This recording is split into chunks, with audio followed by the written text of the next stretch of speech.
Alléluia.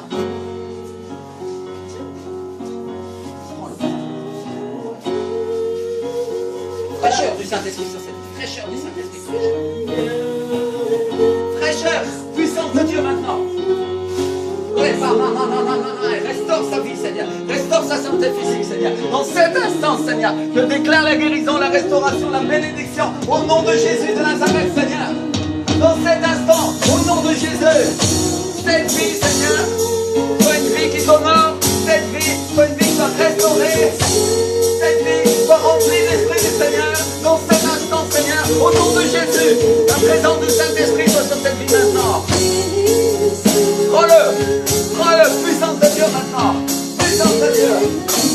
Oh, les mamans, et ceux qui veulent recevoir, approchez-vous un instant. Approchez-vous, lève-toi. Et dis, Seigneur, je veux aussi, Seigneur, cette onction. Je veux aussi. Oh, alléluia, il y a des personnes qui viennent derrière, s'il vous plaît. Prends-le. Seigneur, puissance de Dieu, Seigneur, tu t'actives aussi, Seigneur. Remplis-le, Seigneur, remplis-le,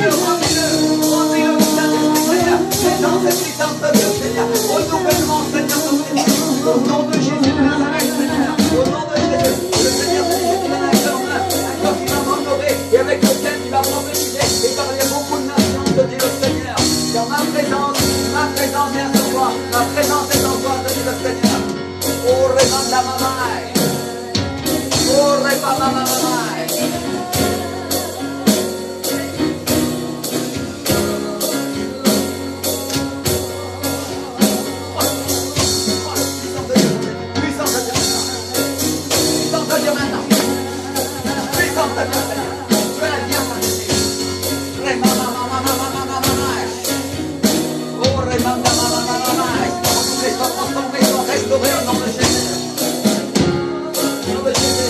Change l'atmosphère, n'est-ce pas? Merci Seigneur. Alléluia. Vous êtes prêts pour qu'on partage la parole aujourd'hui? Prêt à recevoir?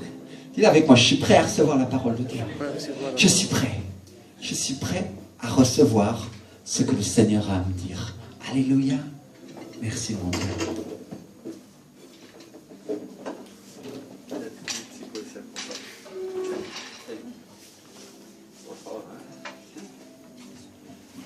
Alléluia.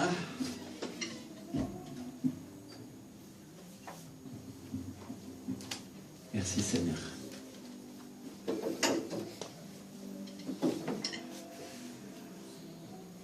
Qui est-ce qui était là dimanche dernier? Levez la main. Alléluia. Dimanche dernier, on a vu comment Dieu a testé Abraham et comment il l'a préparé avant de changer son nom. Dites avec moi, préparer. Vous savez que Dieu fait toujours une préparation pour nos vies.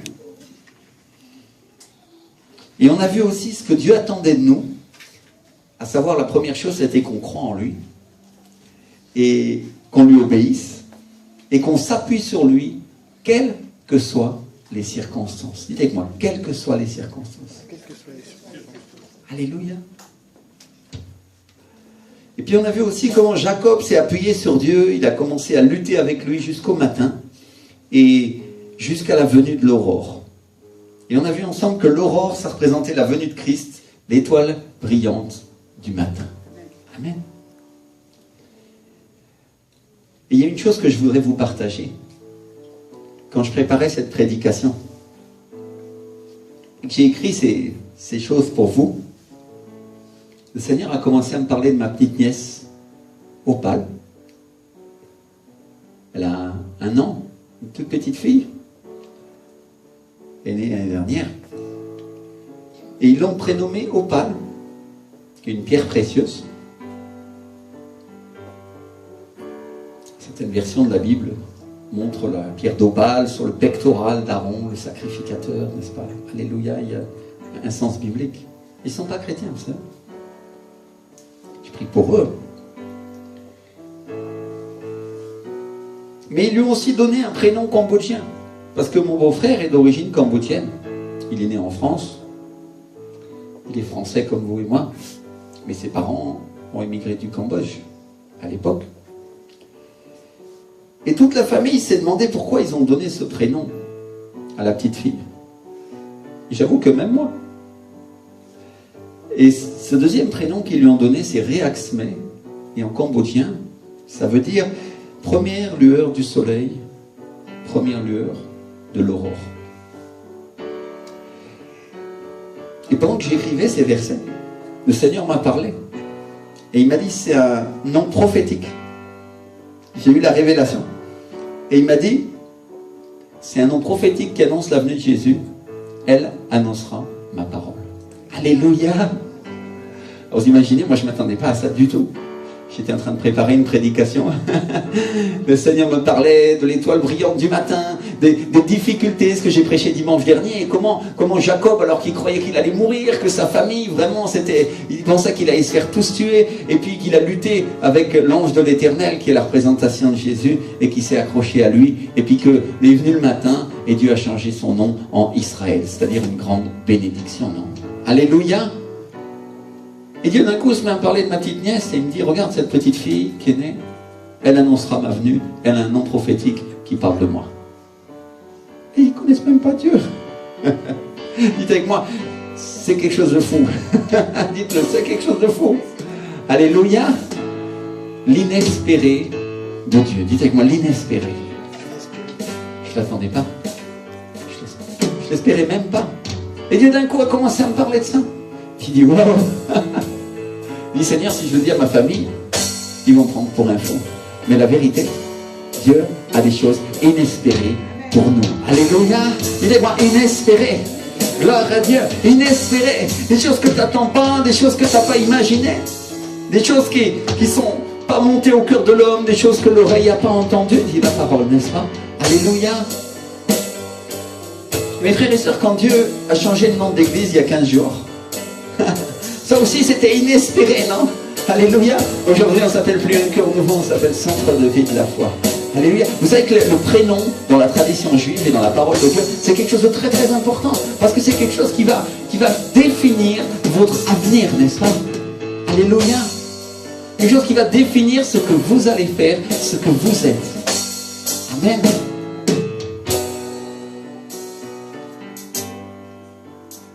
On trouve dans le livre de Corinthiens, au chapitre 2, verset 9, ce sont des choses que l'œil n'a point vues, ce sont des choses que l'oreille n'a point entendues et qui ne sont point montées au cœur de l'homme, des choses que Dieu a préparées d'avance pour ceux qui l'aiment. Alléluia. Pour qui est-ce que Dieu a préparé ces choses? Pour ceux qui l'aiment. Alléluia. Est-ce qu'on aime le Seigneur? Oh oui, on aime le Seigneur. Ça veut dire on a des choses préparées d'avance pour nous. Des choses inespérées, mon frère, ma soeur. Des choses que tu n'attends plus. Des choses que tu dis, c'est pas possible, ça n'arrivera plus. Et Dieu te dit, oui, c'est possible, et je le ferai. Et encore bien au-delà de ce que ton cœur peut imaginer et penser. Alléluia. Merci Seigneur. Wow.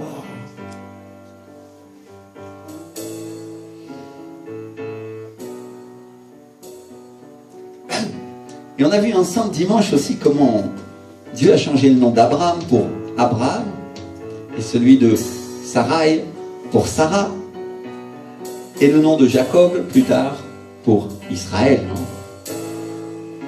Et on avait vu l'avenir que Dieu avait préparé pour eux.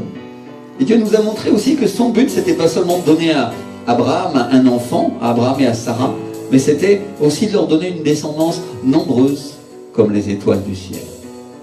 Amen. Qu'est-ce qui se rappelle de ça? C'est resté dans ton cœur. Dieu a des buts au-delà de ce que nous pouvons imaginer ou penser, malgré les circonstances.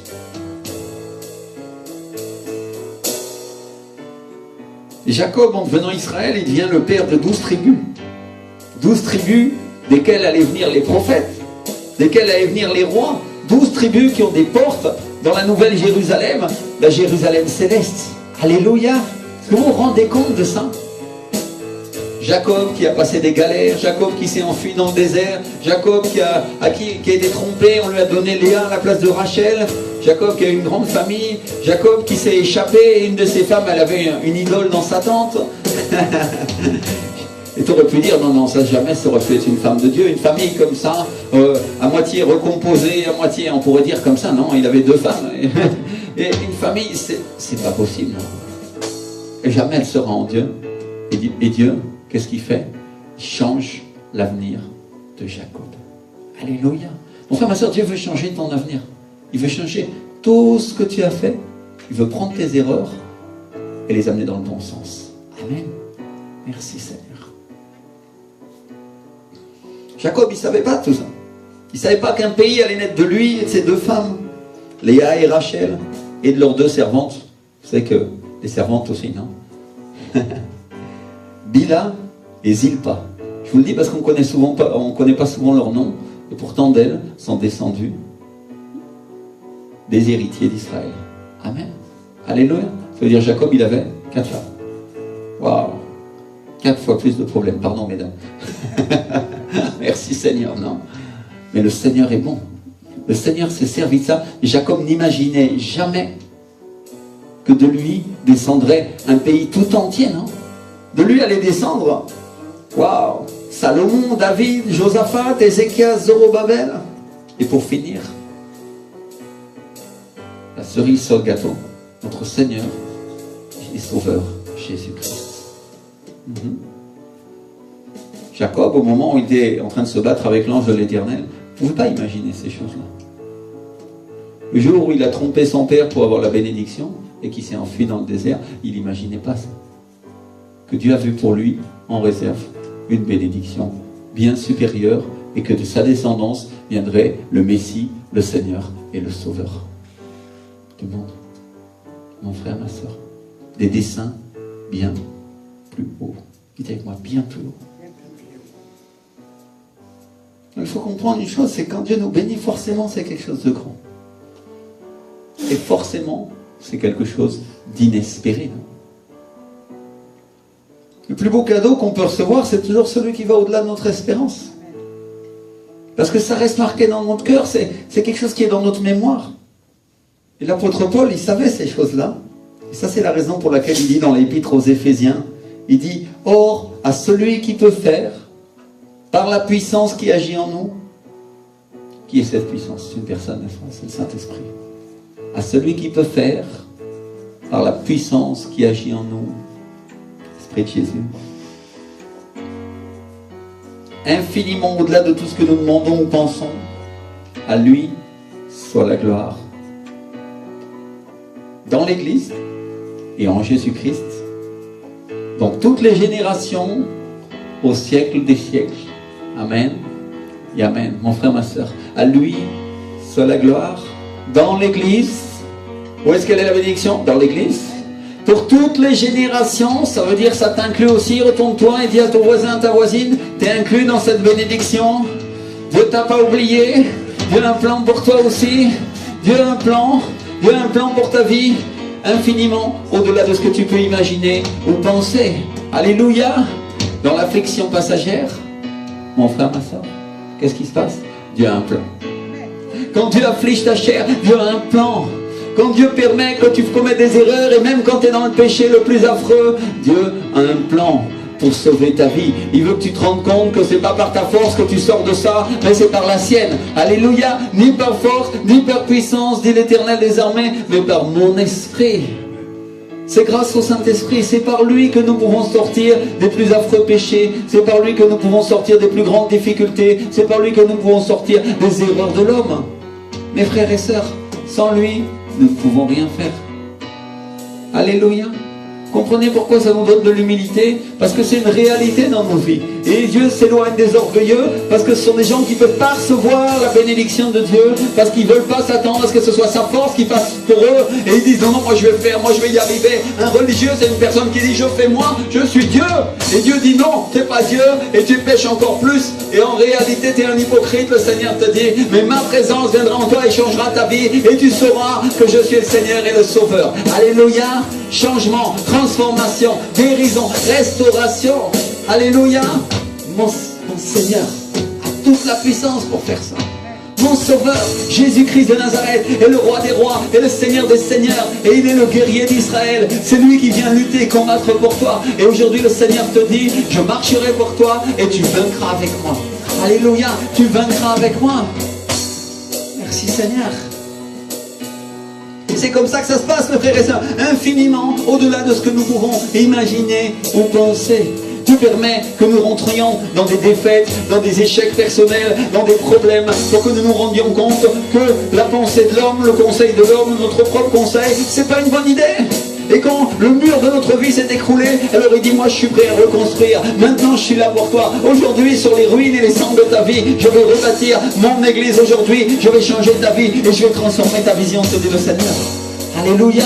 Et je crois que le Seigneur est en train de parler à beaucoup d'entre vous. Il y a des gens qui sont des guerriers depuis longtemps et l'Esprit du Seigneur est là et il leur dit, je serai avec vous et vous verrez le réveil et vous verrez cette église grandir et je marcherai avec vous, dit le Seigneur. Merci Seigneur. Oh, alléluia. Frère et soeur, le Saint-Esprit est là et il est en train de dire et il est en train de faire des choses incroyables. Mon frère, ma soeur, après le miracle des pains et des poissons, Jésus il se tourne vers ses disciples et il leur dit, qui dites-vous que je suis? Et il y a certains disciples qui commencent à lui répondre. Il y a des gens qui disent que tu es Jean-Baptiste, d'autres disent que tu es Élie, le prophète, d'autres encore disent que tu es Jérémie, ou un des prophètes. Là, ils ne prenaient pas trop de risques, hein, non, et vous, leur dit Jésus, qui dites-vous que je suis? Et il se lève un disciple un peu plus courageux que les autres, Simon, qui prend la parole et il dit, tu es le Christ, le Fils du Dieu vivant. Alléluia, mon frère, ma soeur. Et à ce moment-là, Jésus lui dit, tu es heureux, Simon, fils de Jonas, car c'est pas la chair et le sang qui t'ont révélé ça, mais c'est mon Père qui est dans les cieux. Amen. Mon frère, ma soeur, le Dieu le Père fait descendre sa révélation sur Simon et prophétise et dit, tu es le Christ, le Fils du Dieu vivant. Il n'y a personne qui t'a convaincu, il n'y a personne qui t'a enseigné, mais le Père, au travers du Saint-Esprit, t'a révélé quelque chose de moi. Et tu es heureux pour ça. Et à ce moment-là, il ajoute une chose et il lui dit, et moi je te dis que tu es Pierre, et que sur cette pierre, je bâtirai mon église. Alléluia. Waouh. Et les portes de l'enfer, les portes du séjour de mort ne prévaudront point contre elle. Merci Seigneur. Mais Pierre est là tout à fait effaré. Il dit, je ne m'attendais pas à ça. L'inespéré de Dieu, mon frère, ma soeur. Simon ne s'attendait pas à ce que Dieu change sa vie comme ça. Simon ne s'attendait pas du tout à ce que Dieu fasse de lui ce serviteur. Et je voulais qu'on comprenne ces choses. Il n'avait rien demandé, parce que jusqu'à ce jour-là, il s'était contenté d'accompagner Jésus. Il était un disciple comme les autres. Il savait qu'il était appelé parce qu'un jour, il pêchait sur la mer de Galilée avec son frère. Jésus passe à côté d'eux, il les regarde, il leur dit, suivez-moi, et je ferai de vous des pêcheurs d'hommes. Il savait qu'il était appelé. Avec moi, il savait. Vous et moi, on sait qu'on est appelé parce que Jésus est passé à côté de nous un jour et on a accepté Jésus comme notre Seigneur et notre Sauveur et nous savons que nous sommes des disciples, n'est-ce pas? Nous savons que nous sommes appelés à faire des grandes choses, mais on ne sait pas forcément quoi. On n'a pas d'idée parfois. Et on se dit, Seigneur, et moi, qu'est-ce que je vais végéter? Est-ce que je vais durer? Qu'est-ce qui va se passer? Et tu m'as dit, mais bon. Et la Bible dit qu'à partir de ce jour-là, ils ont laissé leur filet. On parle de Simon et de son frère. Et ils ont commencé à suivre Jésus. Un peu comme nous, on a laissé notre vie passer, nos loisirs, nos activités, nos amis, parfois notre travail, et on a commencé à suivre Jésus. Et Simon suit Jésus, il apprend à ses côtés. Il voit les miracles, et même il a l'occasion d'y participer. Dites avec moi, d'y participer. Merci Seigneur. Et au moment où on parle, il vient de marcher sur l'eau. Jésus lui a dit, viens. Et lui, il est sorti de la barque et il a dit, allez. Il vient de voir les miracles de Jésus. Il vient d'y participer. Il fait ce qu'aucun homme au monde a pu faire. Il marche sur l'eau parce qu'il y a une parole de Jésus qui vient pour lui. Merci Seigneur.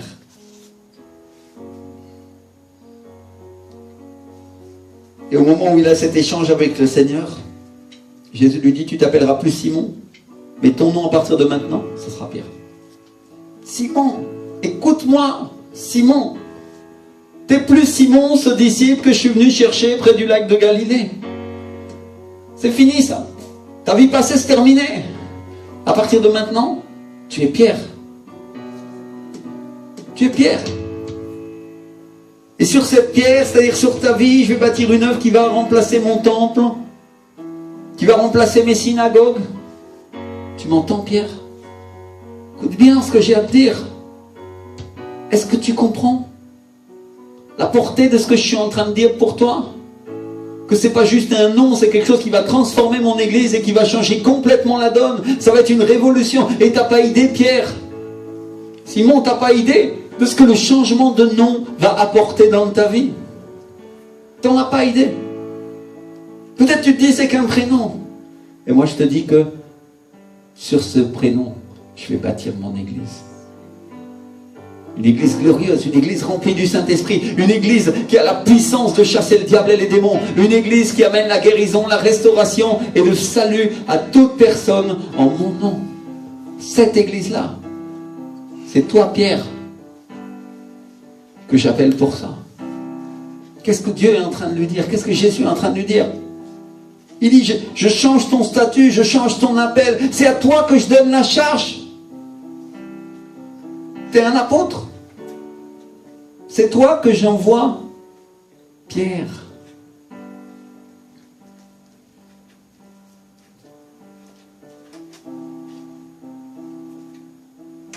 Et Simon, tu m'entends? Est-ce que tu comprends? Que je ne t'envoie pas pour bâtir un bâtiment.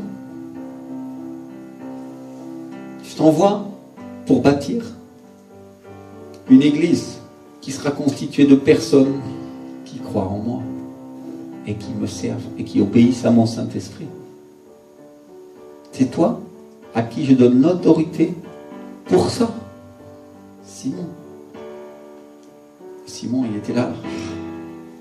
Seigneur, qu'est-ce qu'il est en train de me dire? Je sais que tu fais des miracles, Seigneur, mais ça... Simon n'avait pas idée de ce à quoi Dieu allait l'appeler. Il n'avait pas idée qu'il allait même laisser sa vie pour le Seigneur un jour. Il n'avait pas idée que Jésus mourrait à la croix. Et il avait encore moins idée que lui aussi plus tard. Mais il n'avait pas idée de ce que Dieu ferait. Vous comprenez?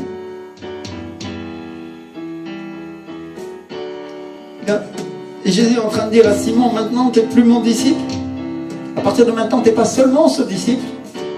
À partir de maintenant, tu es bien plus. Dites avec moi, bien plus. Bien plus. Tu as l'autorité. Parce que tu as été capable de m'obéir, parce que je sais que tu m'obéiras toujours. Tu obéiras toujours à mon Saint-Esprit. À cause de ça, je te donne le ministère d'établir et de diriger l'Église. Alléluia. Oh Seigneur. Et un peu plus tard, après la crucifixion, après la résurrection de Jésus, on voit Pierre dans le livre des Actes des Apôtres qui fait des miracles et des guérisons au nom de Jésus. On voit son nom qui guérit les malades. On voit Pierre qui ressuscite des morts. Et sûrement à ce moment-là, Pierre, il doit entendre la voix de Jésus dans son esprit qui est en train de dire, tu n'es plus Pierre, tu es Simon. Tu n'es plus un pécheur. Et Pierre, avec des larmes, qui fait lui dire, je t'aime Seigneur Jésus. Mais à ce moment-là, il ne sait pas tout ça. Pour l'instant, il entend juste la voix de Jésus qui lui dit, à partir de ce moment, à partir de maintenant, je change ta vie. Tu n'es plus un disciple, tu es celui qui va bâtir mon église. Ici, sur cette terre, tu es plus Simon, tu es Pierre. Il y a une autre chose qui m'attire l'attention à propos de Pierre, c'est que quand Jésus change son nom, immédiatement après, il lui accorde une autorité directement contre le diable, directement contre la mort. Il lui dit, les portes du séjour des morts, c'est-à-dire les portes de l'enfer, ne prévaudront point contre mon église. Alléluia. Il est en train de dire, Pierre, le diable n'aura pas de pouvoir contre toi et contre l'église. Contre tous ceux qui te suivront, contre tous ceux qui seront sous ta couverture, contre tous ceux qui t'obéiront et qui obéiront à mon Saint-Esprit, le diable n'aura pas de pouvoir contre eux. Alléluia. Pierre n'avait pas idée. Il n'avait pas idée que toute personne qui lui obéirait, que toute personne qui se mettrait sous sa protection, qu'est-ce qui se passerait? Le diable n'aurait pas de pouvoir contre lui, au contraire. Alléluia! Merci Seigneur!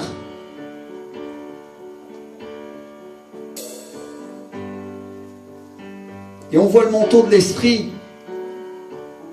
en action sur la vie de Pierre. Parce que immédiatement après ces choses, on voit l'appel de Dieu sur la vie de l'apôtre Pierre. Et il devient capable de faire ce qu'a fait Jésus. Alléluia! Mon frère, ma soeur. Merci Seigneur. Est-ce que Pierre s'attendait à ressusciter des morts? Littéralement. Après la crucifixion et la résurrection, là on saute quelques années, il se passe quelques temps, et on voit Pierre ressusciter des morts comme Jésus l'a fait. Dites-moi, le manteau de l'esprit sur la vie de Pierre. Guérissait les malades, le Saint-Esprit sur lui, ressuscitait les morts. La présence de Dieu sur sa vie. Et la parole de Dieu s'accomplit littéralement. Les portes de l'enfer, les portes du séjour des morts ne prévaudront point contre elle. Et il ressuscite cette servante, Dorcas. Au nom de Jésus. Alléluia. Et puis vous allez dire, qu'est-ce qui ressuscite cette femme? Est-ce que c'est Pierre? Oh non, c'est pas Pierre.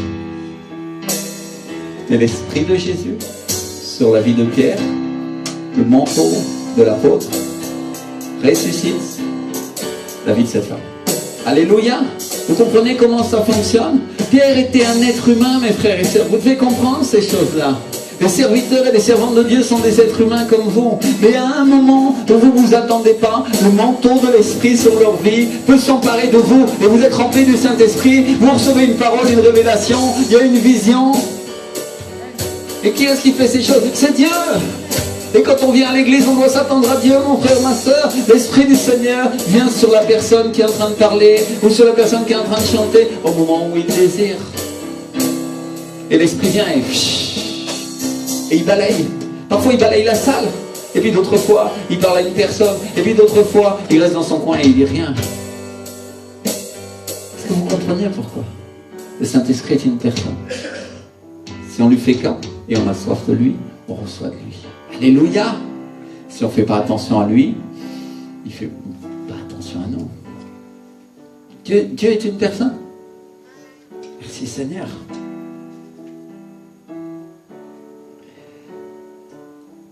Si on prend encore la parole dans le Nouveau Testament, un peu plus tard, toujours dans le livre des Actes, on trouve un juif nommé Saul de Tarse. Un juif méchant qui persécute les chrétiens, qui les martyrise à mort, qui les oblige à blasphémer, qui les torture et qui leur fait signer des aveux et après il les fait tuer, il les fait blasphémer. Et on voit ce Saul de Tarse qui part à Damas avec des lettres signées par le Sanhédrin, c'est-à-dire le tribunal religieux, pour faire emprisonner les juifs, les partisans de cette nouvelle doctrine et les amener liés à Jérusalem. Et la Bible nous dit que pendant qu'il est en chemin, une grande lumière, dites avec moi, une grande lumière vient du ciel et l'aveugle, et il entend une voix qui lui dit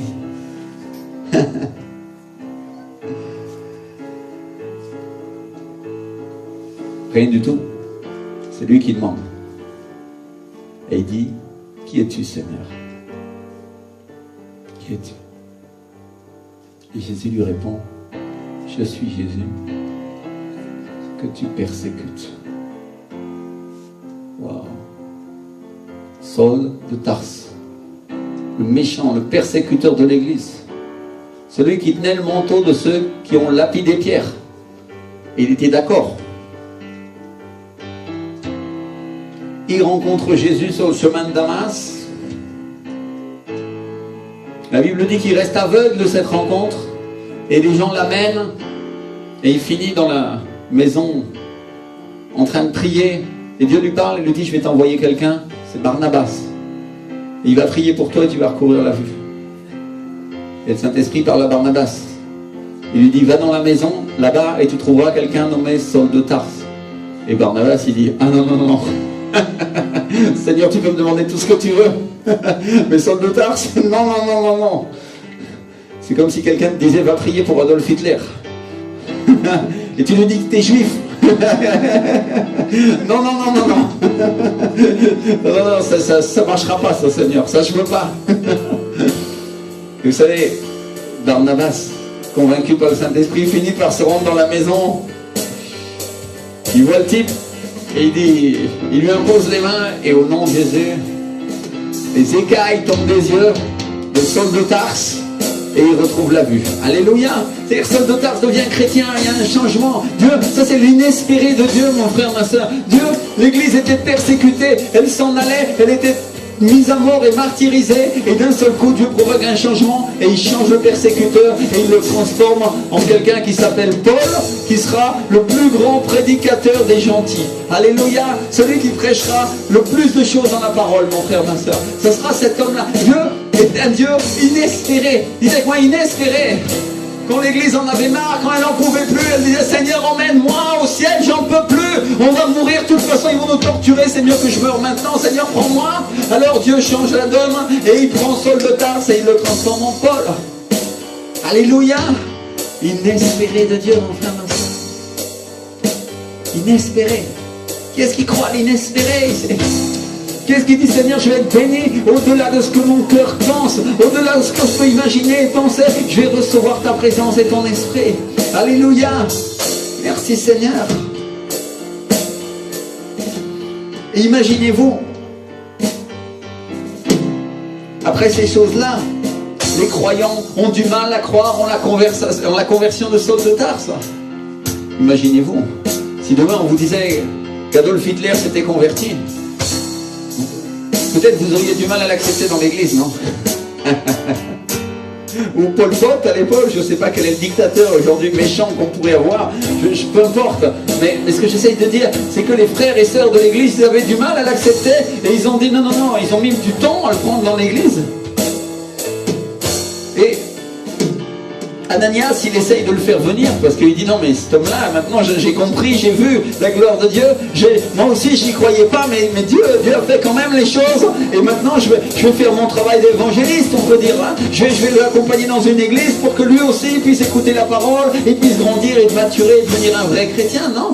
Alléluia. Il l'a accompagné comme un bébé à l'église et comme on devrait faire nous avec chaque personne qu'on a évangélisé et prêché. Dites avec moi Barnabas. Barnabas, c'était un vrai serviteur. Alléluia. Ananias, excusez-moi, Ananias, je dis une bêtise, pardon, vous avez rétabli, j'espère. Alléluia. Ananias, c'était un vrai serviteur. Merci Seigneur. Si on saute quelques chapitres un petit peu plus loin et qu'on lit le livre d'Actes des Apôtres au chapitre 13, la Bible nous dit, il y avait dans l'église d'Antioche des prophètes et des docteurs. Dites avec moi, des prophètes et des docteurs. Et elle dit Barnabas, voilà le fameux Barnabas pour lequel j'ai confondu tout à l'heure, excusez-moi. Elle dit que Barnabas, Siméon, appelé Niger, Lucius de Cyrène, Manaën, qui avait été élevé avec Hérode, le tétrarque, et Saul. Ah tiens, Saul était dans l'église d'Antioche. Vous saviez ça? Qui savait ça? Saul appartenait à l'église d'Antioche. Waouh! Et la Bible dit que pendant qu'il jeûnait, le Saint-Esprit dit, mettez-moi à part Barnabas et Saul pour l'œuvre à laquelle je les ai appelés. Vous trouvez ça en Acte 13, verset 2. Et elle dit aussi qu'après avoir jeûné et prié, il leur impose les mains et les laisse partir. Et mes frères et sœurs, il y a une chose qu'on doit comprendre. C'est que le Saint-Esprit, c'est lui qui dit quand on doit partir. C'est dans la parole. Et il le dit à tout le monde. Pas juste à l'intéressé comme certains peuvent le croire, n'est-ce pas? Il le dit en public et devant tout le monde. Alléluia! Si le Saint-Esprit t'a dit que tu devais partir, il te l'a dit en public et devant tout le monde. C'est pas la même chose que si tu avais reçu la révélation dans ta chambre, et que, comme certains rebelles, tu voulais faire croire que Dieu t'avait appelé, n'est-ce pas? Ça, c'est pas biblique. Mais l'Esprit du Seigneur dit en public et devant tout le monde, Et tout le monde sait quand quelqu'un est appelé. Alléluia. En train de parler, de partir en mission, c'est de ça qu'on est en train de parler, d'ouvrir une œuvre, de commencer un ministère. Et à partir de là, la Bible nous dit, Barnabas et Saul, envoyés par le Saint-Esprit. Qu'est-ce qui les envoie? C'est le Saint-Esprit. Descendirent à Séleucie, et de là, ils s'embarquèrent pour l'île de Chypre. Ils prêchent l'évangile, ils rencontrent un magicien. Et à partir du verset 9, la Bible dit, alors Saul, appelé aussi Paul, rempli du Saint-Esprit, fixa les regards sur lui et dit, homme plein de toute espèce de ruse et de fraude, fils du diable, ennemi de toute justice, ne cesseras-tu point de pervertir les voies droites du Seigneur? Maintenant voici, la main du Seigneur est sur toi, tu seras aveugle et pour un temps tu ne verras pas le soleil. Puissance de Dieu. Dites avec moi, puissance de Dieu. Si vous regardez le début du verset 9, la Bible, à partir de ce moment-là, appelle Saul systématiquement Paul. Et la Bible ne précise pas, mais on peut supposer que c'est les prophètes qui avaient reçu de la part de Dieu le changement de nom de Saul. À partir de ce moment-là, où la Bible dit Paul, il commence à se produire des miracles. Dites avec moi des miracles. Il commence à y avoir des guérisons, il commence à y avoir des bénédictions. Et Simon le magicien devient aveugle sur une seule parole donnée par Paul. Et Paul et Barnabas commencent à prêcher Jésus. Et la Bible nous dit que tous ceux qui étaient destinés à la vie éternelle crurent et que la parole de Dieu se répandait dans tout le pays. Donc à partir du moment où Saul change de nom, il y a un changement de destin. Il passe du naturel au surnaturel. Jusqu'à ce moment-là, Saul, c'était un chrétien comme les autres, qui grandissait dans l'église. Et à partir du moment où il change de nom, Paul devient le plus grand apôtre du Nouveau Testament. Alléluia. Changement d'autorité, manifestation de la puissance de Dieu. C'était ma puissance. Alléluia. Et mes frères et sœurs, la Bible dit que Dieu a donné à Jésus le nom qui est au-dessus de tout autre nom. Afin qu'au nom de Jésus, tout genou fléchisse dans les cieux, sur la terre et sous la terre, et que toute langue confesse que Jésus-Christ est le Seigneur, à la gloire de Dieu le Père. Alléluia, on trouve ça dans le livre de Philippiens, chapitre 2, versets 10 et 11. Donc on est en train de parler d'une manifestation de la puissance de Dieu qui fait qu'au nom de Jésus, tout nous est soumis. Absolument tout. Mais il y a une chose qu'on devrait absolument comprendre aussi. C'est que pour le peuple de Dieu, tout comme pour Saul, ce qui était en train d'arriver, c'était quelque chose d'inespéré. Alléluia. Inespéré. L'Église ne s'attendait pas à ce que Dieu change Saul de Tarse en Paul. Elle ne pensait pas qu'il allait faire de lui un apôtre aussi grand. Avec des signes, avec des miracles, avec la puissance. Et Dieu fait de lui non seulement une personne qui va impacter le monde entier, et même prêcher des rois, mais il fait aussi de lui une personne très spirituelle. Une personne qui va avoir un jour l'autorité de reprendre Pierre. Wow. Mon frère, ma soeur, inespéré de Dieu. Merci Seigneur. Et donc pendant que l'Église est dans les temps les plus sombres, et qu'elle se demande si elle va survivre, Dieu fait quelque chose, il choisit Saul pour être celui qui va porter la parole aux plus durs des gens de ce monde. Il va porter la parole aux païens, et il va parler aux rois, il va parler à des gens méchants, des gens difficiles, et lui c'est une personne éduquée. La Bible dit qu'il a appris au pied de Gamaliel, il a été éduqué dans la parole, dans l'Ancien Testament, dans la Torah, mais il a été aussi éduqué tout court. C'était quelqu'un d'important, Saul de Tarse. Il était capable de parler avec des rois.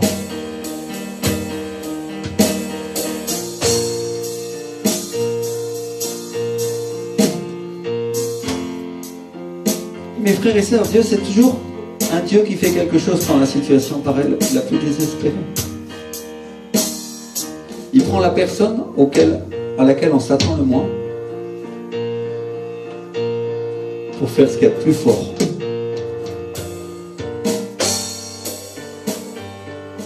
On pourrait aussi parler de Rahab, la prostituée, qui rencontre les espions au moment où Dieu s'apprête à détruire la ville. et que Dieu sauve en faisant alliance avec elle. On parlait des choses inespérées. Cette prostituée-là, elle ne s'attendait pas non plus à trouver le peuple de Dieu. Sa ville, elle est détruite, mais elle fait une alliance avec un cordon écarlate qui représente le sang de Jésus. Vous connaissez l'enseignement, n'est-ce pas? Et qu'est-ce qui se passe? Elle est sauvée. Alléluia. De manière inespérée, c'est la seule qui survit. Elle et sa famille. On peut aussi parler de la veuve de Sarepta qui donne au prophète ce qui lui reste de farine et d'huile et qui survit au vent dans l'huile. Et la farine qui reste dans le pot et qui ne s'épuise pas, toutes ces choses-là. Tout ça à cause d'une parole de Dieu donnée au travers du prophète Élie. Alléluia, dites avec moi une parole du prophète. Merci Seigneur.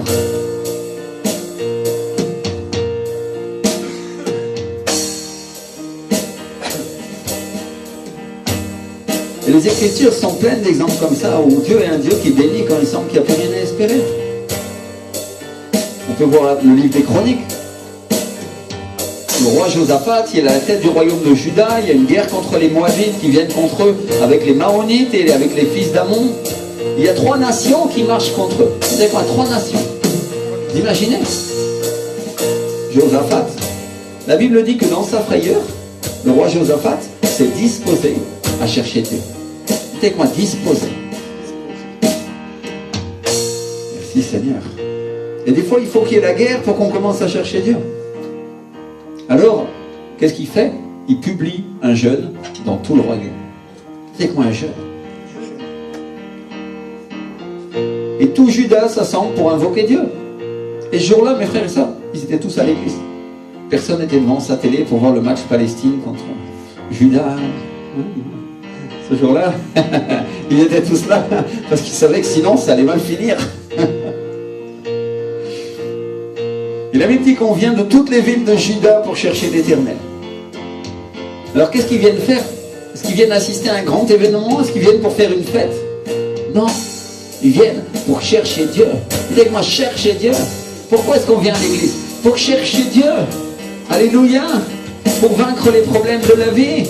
C'est pour ça qu'on vient. Parce qu'il y a une guerre qui se profile à l'horizon. Le diable vient pour raser notre maison. Alors on vient à l'église pour chercher Dieu. On oublie de dire que si on était resté à l'église, peut-être que le diable serait tenu nous loin de notre maison. Mais bon, ça on apprend en marchant, hein, non? On apprend avec les difficultés de la vie. Et donc, Josaphat, il se présente au milieu de l'assemblée de Juda et Jérusalem dans la maison de l'Éternel devant le nouveau parvis. Et il dit la chose suivante, il dit: Éternel, Dieu de nos pères, n'es-tu pas le Dieu dans les cieux? N'est-ce pas toi qui domines sur tous les royaumes des nations? N'est-ce pas toi qui as en main la force et la puissance et à qui nul ne peut résister? N'est-ce pas à toi, ô notre Dieu? N'est-ce pas toi, ô notre Dieu, qui a chassé les habitants de ce pays devant ton peuple d'Israël, qui l'a donné pour toujours à la postérité d'Abraham, qui t'aimait? Alléluia. Donc il est en train de rappeler à Dieu que Dieu leur a donné cette terre. Tu l'as donnée à Abraham, on est ses enfants, Seigneur. Et maintenant, qu'est-ce que tu fais? Il y a 3 rois qui viennent pour nous chasser du pays où on est. Seigneur, déjà, c'est assez, quoi. N'est-ce pas? Seigneur, est-ce que tu n'as pas payé le prix à la croix, on pourrait dire aujourd'hui? Est-ce qu'il n'y a pas tellement de divisions, de difficultés, de problèmes, qu'en plus de ça, maintenant, il m'arrive ceci et il m'arrive cela? Josaphat, il faisait la même chose, mais au niveau de la nation. Dites quoi de la nation? Seigneur, tu m'as donné cet héritage, tu l'as donné à ton peuple. Rappelle-toi, c'est toi qui as chassé les ennemis d'ici. Est-ce que tu n'es pas le Dieu d'Israël? Et il continue comme ça jusqu'à ce que le Saint-Esprit se saisisse d'un lévite qui s'appelle Jachaziel, qui est là en train d'adorer, qui se lève et qui dit: soyez attentifs, tout Juda et habitants de Jérusalem, et toi, roi Josaphat, ainsi vous parle l'Éternel, ne craignez point et ne vous effrayez point devant cette multitude nombreuse, car ce ne sera pas vous qui combattrez, ce sera Dieu. Dites avec moi, ce sera Dieu. Ce ne sera pas vous qui combattrez, ce sera Dieu. Alléluia. Dieu combattra pour vous. Il dit: demain, descendez contre eux, et ils vont monter par la colline de Tzitz, et vous les trouverez à l'extrémité de la vallée en face du désert de Jéruel. Vous n'aurez point à combattre dans cette affaire. Présentez-vous, tenez-vous là et vous verrez la délivrance que l'Éternel vous accordera. Judas et Jérusalem, ne craignez point, ne vous effrayez point. Demain sortez à leur rencontre et l'Éternel sera avec vous. Alléluia. Et Dieu lui répond. Il parle à travers ce Lévite là et il lui dit, regardez, vous n'aurez pas à combattre. La seule chose que vous aurez à faire, c'est vous présenter sur le champ de bataille pour voir comment je vais vous délivrer et vous dire au Seigneur. Alléluia. C'est pas vous qui combattrez, c'est moi. Mais vous, soyez là pour regarder. Soyez là pour m'honorer. Soyez là pour m'adorer. Alléluia. Mon frère, ma soeur, aujourd'hui, le Seigneur te dit la même chose dans l'église. Tu n'auras pas à combattre contre le diable et ses démons, ce sera moi. Mais toi, tiens-toi là pour m'honorer. Tiens-toi là pour m'adorer. Tiens-toi là pour me glorifier. Et tu verras la délivrance que je ferai dans ta vie, te dit le Seigneur. Alléluia. Merci Seigneur. Et la Bible nous dit que le roi Josaphat s'incline face contre terre, que tout Juda et les habitants de Jérusalem s'inclinent. Des millions de gens, mes frères et sœurs, sont là et ils se prosternent la tête dans la poussière. Seigneur, tu as parlé, nous t'honorons, nous te glorifions. Alléluia. Pour se prosterner dans la présence de Dieu et que les Lévites se lèvent pour célébrer à voix forte et à voix haute le Dieu d'Israël. Alléluia, Dieu est avec nous, il va combattre pour nous et il commence à faire la fête, mes frères et sœurs, et d'un truc qui était un jeûne et une tristesse et une difficulté parce que Dieu a parlé à travers un Lévite, un homme qui était là en train de jouer de la musique et d'honorer le Seigneur et qu'ils ont reçu la parole de Dieu. Il commence à se réjouir et à dire oui, le Seigneur va être avec nous, gloire à l'Éternel, béni soit le Seigneur, je crois en ta parole Seigneur, nous allons t'obéir, nous allons chercher ta face. Mon frère, ma soeur, crois en Dieu. Alléluia. Quand Dieu t'adresse une parole, elle s'accomplira. Elle s'accomplira. Crois en elle. Et il commence à célébrer cette parole. Il dit avec moi, célébrer. Et la Bible dit que les Lévites, ceux qui jouent la musique, ceux qui adorent le Seigneur, ceux qui l'honorent, se lèvent et ils commencent à louer le Seigneur à voix haute et forte. Alléluia. Loué soit l'Éternel, béni soit son grand nom. Alléluia. Peut-être les trompettes ont mis à sonner. Peut-être que la batterie, le tambour, c'était pas une batterie comme ça, mais c'était des tambours avec des peaux d'animaux. Ils ont commencé à résonner et le peuple a commencé à crier. Hurrah! Alléluia! Nous aurons la victoire parce que le Seigneur l'a dit. Oui, le Seigneur l'a prophétisé. Oui, nous croyons à ta parole, mon Seigneur et mon Sauveur. Et vous voyez, le peuple de Dieu a commencé à célébrer la parole de Dieu. Ça, c'est des gens spirituels. Est-ce qu'ils ont vu la délivrance? Non, mais ils commencent à danser. Alléluia. Ils commencent à honorer, ils commencent à faire des figures. Je ne vous le fais pas parce que je ne sais pas le faire, mais imaginez les deux pieds qui se plient comme ça. Et Seigneur, gloire à ton nom. Merci Seigneur. Waouh.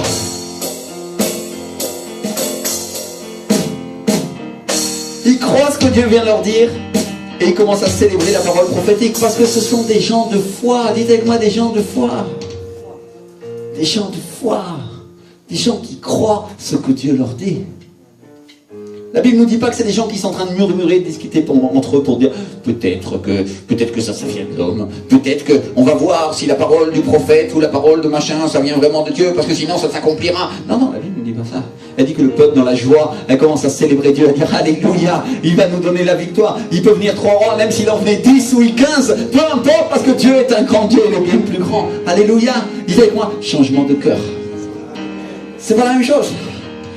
Le résultat ne sera pas le même. Vous comprenez? Attitude de cœur égale autorité de Dieu sur ta vie dans l'église. Amen. Merci Seigneur. Et la Bible nous dit que le lendemain, au moment où ils se mettent en marche pour partir à la guerre, le roi Josaphat se présente devant toute l'armée, devant tout le peuple, et il leur dit une parole très très importante. Il leur dit, confiez-vous en l'Éternel votre Dieu et vous serez affermis. Confiez-vous en ses prophètes et vous réussirez. Alléluia. C'est en 2 Chroniques, chapitre 20, verset 20. Confiez en la parole que Dieu vous a donnée à travers ses prophètes et vous vivrez. Confiez en cette parole, faites confiance à ses prophètes et vous réussirez. Alléluia. Parce que mon frère, ma soeur, c'est simple. Qui donne la parole aux prophètes? C'est Dieu. Faire confiance aux prophètes, c'est faire confiance à Dieu. T'as confiance dans ton téléphone, toi, quand tu reçois un appel? Quelqu'un a un téléphone à me prêter, là? Vite, un portable, peu importe, n'importe. Et voilà. Hein? Allô, Patrick? Oui. C'est vrai, on a reçu Ah oui, oui, on a reçu un nouveau local, gloire à Dieu. Tu donnais vraiment les paroles de pratique ou Patrick, ou tu me mentais? Ah. Merci. Comprenez ce que j'essaye de dire? L'homme de Dieu, la femme de Dieu qui est utilisée, c'est l'appareil avec lequel vous communiquez avec Dieu.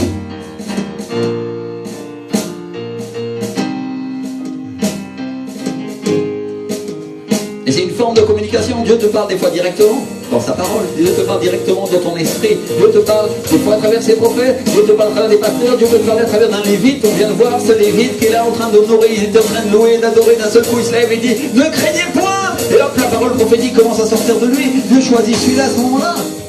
Dieu fait comme ça, mon frère, ma soeur. C'est sa manière. L'inespéré de Dieu.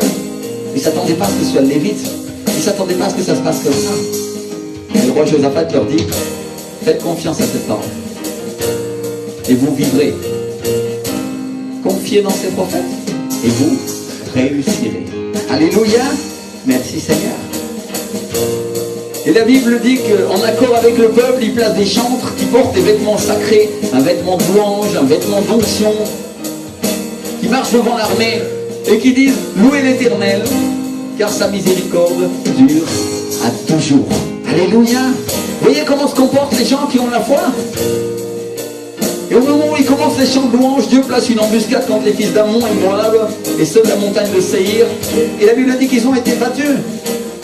Et que les fils d'Ammon et de Moab, ils se sont jetés sur les habitants de la montagne de Séhir pour les dévouer par interdit, pour les exterminer. Et que quand ils en ont eu terminé avec eux, ils se sont aidés les uns les autres à se détruire. C'est-à-dire, mon frère, ma soeur, la Bible dit que suite à la louange qui a été donnée à Dieu, à la foi qu'ils ont donnée, qu'est-ce qui s'est passé? Les ennemis se sont exterminés entre eux. Ils n'ont pas eu à combattre. Non, au lieu de se battre contre Israël, ils se sont battus entre eux et ils se sont tous entretués. Dieu peut faire ces choses-là, mon frère, ma soeur. Dieu fera que les ennemis de son peuple s'entretuent entre eux sans que le Seigneur ne fasse combattre son peuple. Mon frère, ma soeur.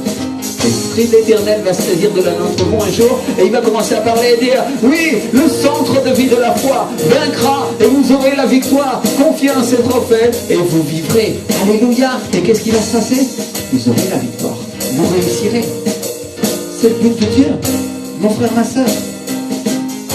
La parole nous dit que quand ils ont regardé du côté de la multitude, c'était que des cadavres étendus à terre et que personne n'a pu en réchapper.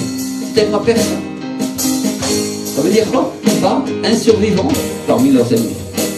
Tous morts. Et mes frères et sœurs, je voudrais vous dire la chose suivante.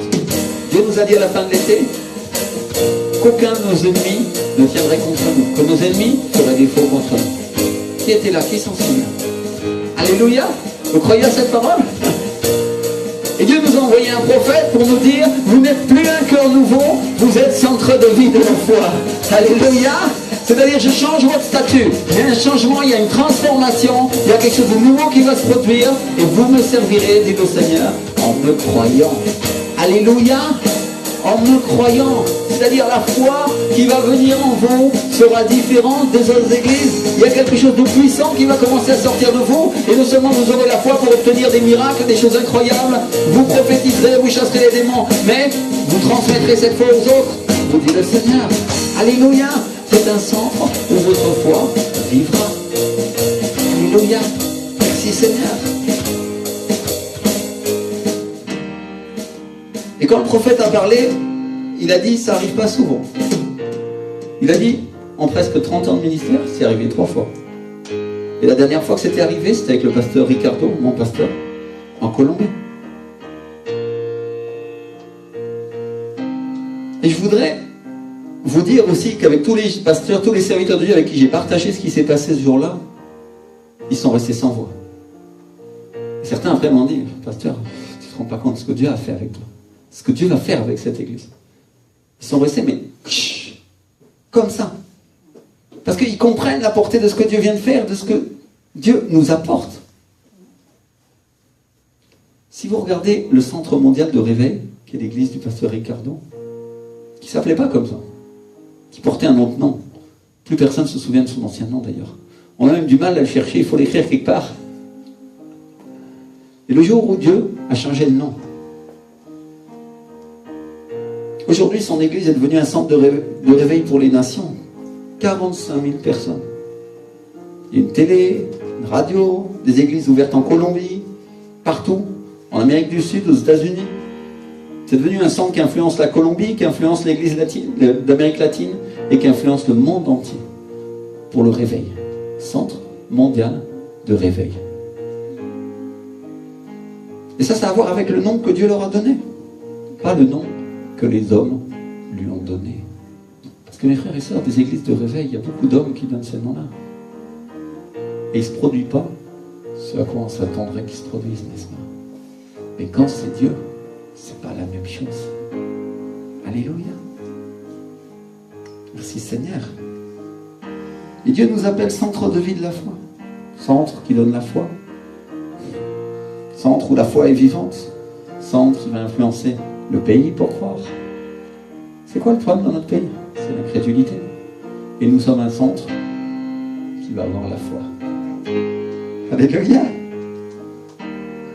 Et mes frères et sœurs, il faut vous dire qu'il y a beaucoup de gens qui ont appelé leur église centre de foi. Ou centre de vie et de foi. Vous en trouvez plein. Mais quand c'est Dieu, mon frère, ma sœur, quand c'est Dieu, c'est pas pareil. Alors qu'est-ce qu'ils ont fait, nos frères et sœurs de Colombie à ce moment-là? Ils avaient une petite église de 70 personnes. En Colombie, c'est comme si on était 3. Les Colombiens, ils ont la foi, hein. C'est vite fait d'ouvrir une église de 100 personnes. Qu'est-ce qu'ils ont fait? Ils ont commencé à croire. À partir du moment où le prophète leur a parlé de la part du Seigneur pour changer le nom d'église, ils ont commencé à croire. Ils ont agi en conséquence. Et en une semaine, ils avaient tout changé. Le nom, tout. On leur a prophétisé qu'ils allaient avoir une télé. Et à l'époque, ils ont acheté une petite caméra de 8 mm pour filmer le film. Je ne sais pas si vous savez ce que c'est, les caméras 8 mm. C'était des petites caméras individuelles avec lesquelles on filmait 5 à 10 minutes de film et il fallait le développer. Mais bon, c'était bien éloigné des caméras professionnelles énormes qu'il y avait pour la télévision. Et avoir la télévision dans une église à cette époque, c'était quelque chose de fou. Il fallait être cinglé, quoi. La télé, c'était un pays qui pouvait avoir une télévision, non? Mon frère, ma soeur. Les chaînes privées, ça existait qu'aux États-Unis. Il y en avait peu. Et il y avait des choses, mais pas comme ça. Et c'est pas le peuple de Dieu qui avait la télévision comme ça. Et qu'est-ce qu'ils ont fait? Ils ont commencé à croire. Avec leur petite caméra 8 mm, il y a un frère qui se tenait dans la salle, ils ont commencé à filmer comme s'il y avait des milliers de personnes. Et la caméra, elle était connectée à rien. Elle n'était pas connectée à Internet, hein, ou à ce genre de choses. Non, non, non. Ils développaient le film et puis après, il y avait 5 minutes. Ils ont commencé à croire. Mon frère, ma soeur, ils ont commencé à croire. Et aujourd'hui, ils ont un canal national en Colombie. Ils ont une télé qui émet dans le monde entier. Dieu leur a donné ce pourquoi ils ont cru. Alléluia. Faites confiance à ces prophètes et vous réussirez. Amen. Alléluia. Et donc ça, c'est des actes de foi. Vous savez quoi? Actes de foi. C'est des actes de foi. La Bible nous dit dans le livre de Romains que Dieu donne la vie aux morts, qu'il appelle les choses qui ne sont point comme si elles étaient. C'est Romains 4, 17. Et c'est ça qu'ils ont fait. Ils ont cru la parole de Dieu qui a été donnée au travers du prophète. Et ils ont commencé à appeler les choses qui n'étaient pas comme si elles étaient. Qui est-ce qui sait ici que la parole est créatrice? Alléluia. Et parce que Dieu leur avait dit, ils se sont mis d'accord avec lui, ils ont commencé à prophétiser, à proclamer, à croire et à agir en conséquence. Et ils ont obtenu ce que Dieu leur avait donné. Amen. Le Seigneur a vu ce qu'ils faisaient, il a vu qu'ils croyaient en sa parole. Et aujourd'hui, ils ont cette télé incroyable dont on vient de parler tout à l'heure. Et frères et sœurs, la Bible nous parle de la foi agissante du juste. Alléluia. Ça veut dire quoi? Une foi qui agit. Je vais vous dire la chose suivante. On agit en fonction de ce qu'on croit. C'est simple. Quand tu crois à quelque chose, tu agis en conséquence. Amen. Sinon, ça veut dire une seule chose. Tu ne crois pas. C'est réel. Si tu crois, tu vas agir en fonction de ce que tu crois. Une foi qui agit. Une foi qui produit des œuvres. Parce que on est juste, on a gratuitement été justifié par le sang de Jésus. Et la foi qui nous a été donnée, c'est une foi véritable, c'est une foi qui agit. Et une foi qui produit des œuvres. Parce que la foi sans les œuvres, tu me dis la parole de Dieu, ce n'est rien, elle est morte. Dis ma soeur, tu as raison. La foi sans les œuvres, c'est mort. Ça veut dire quoi, celui qui se dit chrétien et qui ne fait rien pour le Seigneur? Il est mort. Qu'est-ce que j'essaie de dire? Parce qu'il ne croit pas. Parce que c'est comme ça qu'il montre ce en quoi il croit. La foi agissante. Dis avec moi, je vais agir. Je vais agir parce que je crois. Alléluia. Je vais agir. Parce que la foi, c'est une démonstration de ce en quoi on croit ou celui en qui on croit. Alléluia. Merci Seigneur. Donc Dieu change notre nom en Église Centre de Vie de la Foi. Mon fils a travaillé sur le logo très très vite. Il est en train de changer tout. Il a tout changé, les Twitter, les pages internet. Je crois que Patrick, je travaille sur la partie administrative. Bon courage Patrick. C'est la paperasse, c'est difficile, ça compte aussi. Alléluia. Priez pour lui. Pour que tout soit fait en temps et en heure, soit rapide. Et qu'on puisse accomplir ces choses rapidement. Et qu'on montre à Dieu qu'on est en train de croire ce qu'il nous a donné. Et qu'on va exploiter ce qu'il nous a donné à faire. Alléluia. Merci Seigneur. Dieu s'attend à ce que son peuple croit. Et mes frères et sœurs, je vais vous dire les choses suivantes. Le don de la foi, c'est le plus grand don. Vous savez pourquoi? Parce qu'avec ce don-là, on peut tout obtenir. Le plus grand miracle, la plus grande guérison, la plus grande bénédiction, tout est possible à celui qui croit. Alléluia. Beaucoup de chrétiens ils disent qu'ils ont la foi, mais nous, on va être un centre de vie de la foi, on va être un centre qui donne la foi, on va être un centre qui la transmet, un centre qui la multiplie, qui la... Elle va rester là et waouh, ça va commencer à augmenter, tous ceux qui viendront vont commencer à grandir aussi, et nous allons obtenir ce en quoi et les autres n'ont pas cru. Alléluia. Parce que ça marche comme ça. C'est ce que Dieu nous demande de faire, mon frère, ma soeur. Merci Seigneur. Alors, le don de la foi, c'est un don du Saint-Esprit et c'est un don de vie. Et quand quelqu'un vit, il bouge. Secoue ton frère, secoue ta soeur. Dis-lui, si tu es vivant, bouge. parce que personne ne reste immobile s'il est vivant. Alléluia. Comment est-ce qu'on sait si une personne est morte ou vivante? Elle bouge, elle respire, elle agit, elle chante, elle danse, elle se promène, elle est vivante. Même quand elle souffre et qu'elle se plaint, ça veut dire qu'elle est vivante. Alléluia. Merci Seigneur. Ça veut dire quoi? Tu vas vivre. Dis-lui, tu vas vivre. Tu vas vivre. Tu vas vivre. Prophétiseur, tu as la foi pour lui, tu as la foi pour elle. Tu vas vivre. Vous allez vivre. Vous allez vivre. Alléluia. Et cette foi va commencer à agir dans ta vie, dans la vie de ton frère, dans la vie de ta soeur. Et la foi va commencer à augmenter. Amen. C'est pour ça qu'il faut être à l'église, parce que la foi vient de ce qu'on entend, et ce qu'on entend vient de la parole de Dieu. Alléluia. Si tu n'entends pas la foi des autres, tu n'entends pas la parole de Dieu à travers eux, difficilement ta foi va augmenter tout seul. C'est pour ça que Dieu a fait un centre de la foi. Amen. Merci Seigneur.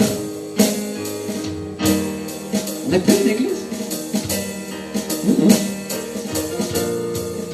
Nous sommes un centre. Dis-le à ton voisin intervenu. Nous sommes un centre. Prends ta petite caméra de 8 mm et tu commences à déclarer. Nous sommes un centre qui a la foi. Nous sommes un centre. Il n'y a pas quelques frères assis autour de toi. Il y en a des centaines de milliers. Alléluia. Nous sommes un centre qui a la foi pour croire aux choses impossibles aux hommes. Nous sommes ce centre qui a la foi. Alléluia. Commence à déclarer. À partir de ce moment maintenant, je vais changer ma vision, je vais changer ma perspective, je vais commencer à déclarer à mon voisin et je vais commencer à le reprendre quand il n'a pas la foi. Alléluia. Je vais dire non, tu dois croire, moi je crois pour toi. Alléluia. Merci Seigneur. On va commencer à prier. On va commencer à dire Seigneur, vraiment mon Dieu, lève-toi et ferme tes yeux et déclare avec moi, nous sommes un centre qui croit, Seigneur. Nous sommes un centre qui a la foi, Seigneur. Nous déclarons des miracles, nous déclarons la prospérité, nous déclarons la bénédiction, nous déclarons l'onction qui pourrit toute espèce de jour. Nous déclarons, Seigneur, des milliers de vies sauvées et remplies du Saint-Esprit, Seigneur. Des milliers de vies qui amènent, qui sont amenées par nos frères et sœurs à Jésus-Christ de Nazareth, Seigneur. Nous croyons, nous sommes un centre qui croit. Déclare-le, déclare-le. Appelle les choses qui ne sont pas comme si elles étaient. Déclare avec moi, parce que nous croyons à la parole qui a été donnée au travers du prophète. Steven Sucher. Nous croyons à travers la parole qui a été donnée à travers sa femme, Valérie, au nom de Jésus de Nazareth. Nous croyons, Seigneur, à cette parole de foi qui transforme, Seigneur, ce pays et cette nation. Nous croyons que parce que tu changes le nom de notre église, tu transformes notre destin, tu transformes notre vision, Seigneur. Et nous croyons, nous croyons, nous croyons, nous croyons, nous croyons. Et c'est pourquoi nous agissons, Seigneur. Nous croyons. Oh, Repanamasin Telemeraï. Commence à déclarer, je crois, je crois. Je crois au miracle, je crois à la bénédiction, je crois à la multiplication, à l'augmentation, à la construction du royaume de Dieu au nom de Jésus. Je crois que ce qui était impossible jusqu'à présent devient possible. Commence à le déclarer. Je crois, je crois, je crois, je crois, je crois, Seigneur. Je crois que ce que je n'ai pas réussi jusqu'à présent, je vais le réussir parce que ta parole est venue, Seigneur, au travers de ton serviteur, le prophète Stephen, Seigneur. Je crois, mon Dieu, que ta présence, Seigneur, est plus grande que tout soit Jésus. Oh, remanda mama mama mai. Oh, repanakana mama mai. Ekarimanda mama mai. Je crois, Seigneur. Je crois que tu vas nous donner un nouveau local. Commence à déclarer aujourd'hui. Je crois, Seigneur, que tu vas ouvrir les portes. D'ailleurs, alors que beaucoup de gens disent non parce que nous sommes une église, Seigneur. Je crois, Seigneur. Je crois, Jésus, que tu as la puissance de briser les murs au nom de Jésus. Déclare avec moi. Je crois, Seigneur. Je crois, mon Dieu. Oh, rebanda mama mai. Parce que ce qui est impossible à l'homme, Seigneur, c'est possible à toi, Seigneur. Ce qu'on n'a pas fait en 8 ans, tu vas le faire en quelques jours, Seigneur. Ce qu'on n'a pas pu faire en 30 ans de vie chrétienne, Seigneur, tu vas le faire en quelques mois, mon Dieu. Je crois, Seigneur.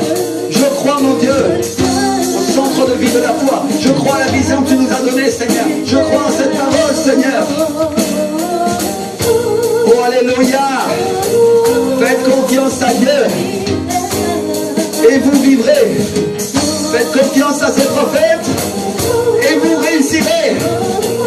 Seigneur, nous allons réussir. Je crois, mon Dieu. Je crois, Seigneur, que tout est possible à celui qui croit, Seigneur. Je crois que mon frère, ma soeur va se mettre à agir. Je crois, mon frère, ma soeur va commencer à devenir un excellent serviteur, une excellente servante. Je crois qu'il va s'impliquer, Seigneur. Je crois qu'il va se multiplier, que l'église va grandir, Seigneur, je crois. Je crois que la bénédiction va venir dans ma vie pendant que je suis en marche pour toi, Seigneur.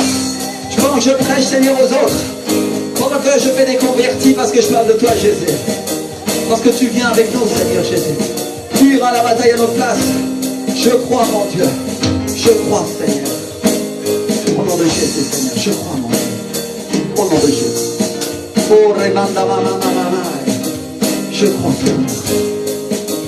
Je crois, mon Dieu. Je crois, Seigneur. Au nom de Jésus. On a eu une discussion avec le prophète. On allait déjeuner avec lui, certains d'entre nous.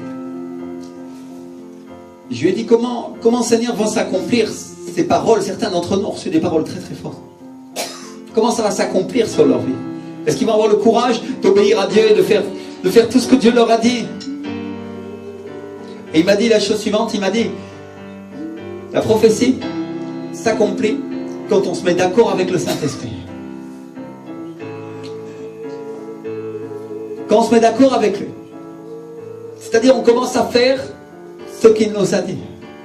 Ça veut dire si Dieu t'a dit de changer ton église, si tu te mets d'accord avec lui et que tu crois que c'est Dieu qui te l'a dit, va s'accomplir tout le plan que Dieu avait pour toi.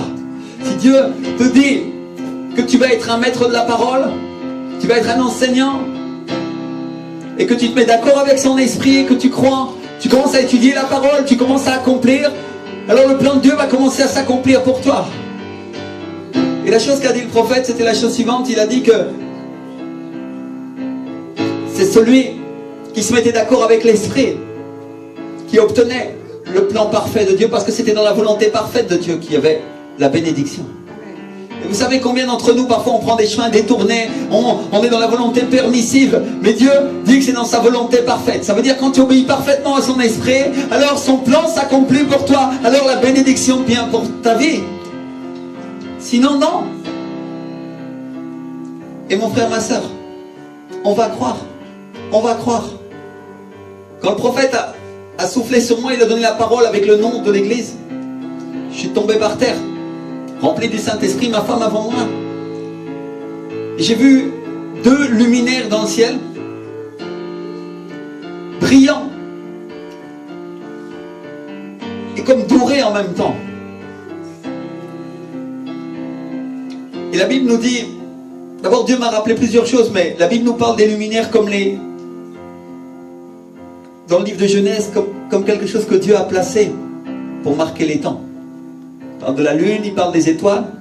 Chacun d'entre nous, on sait que le calendrier, on sait que toutes ces choses sont là pour marquer les temps. La Bible même nous parle des temps de la fin, avec la lune qui devient rouge, et ces choses-là.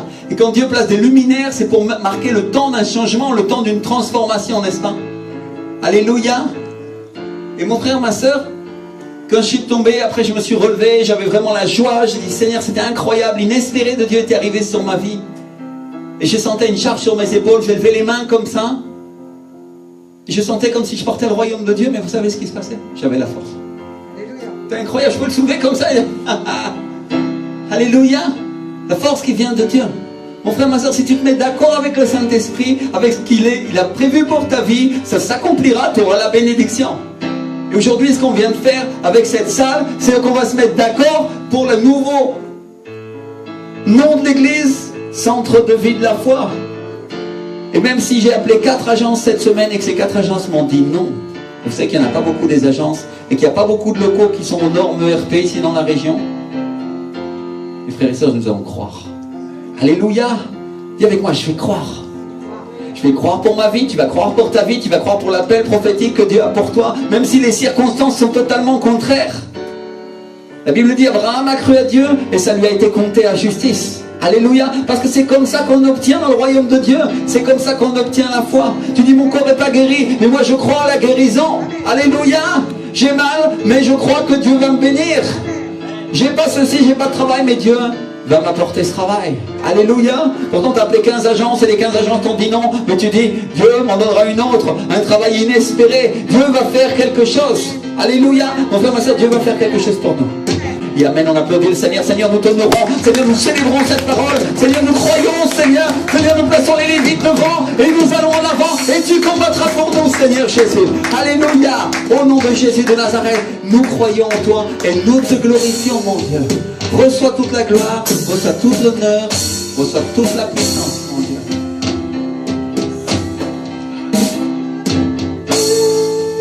À Dieu, reçois toute la gloire pour les choses qu'il va faire. Déclare-le avec moi. Les choses qu'il a fait. Dieu soit la gloire. Pour les choses qu'il a déjà faites, pour les choses qu'il va faire, et pour les choses qu'il fait maintenant. À lui soit la gloire. Pour l'inespéré, pour le glorieux qui vient dans nos vies. À Dieu soit la gloire. Dans la ville de Cergy-Pontoise, à Dieu soit la gloire. Centre de vie de la foi, à Dieu soit la gloire. Et dans ma vie, au nom de Jésus.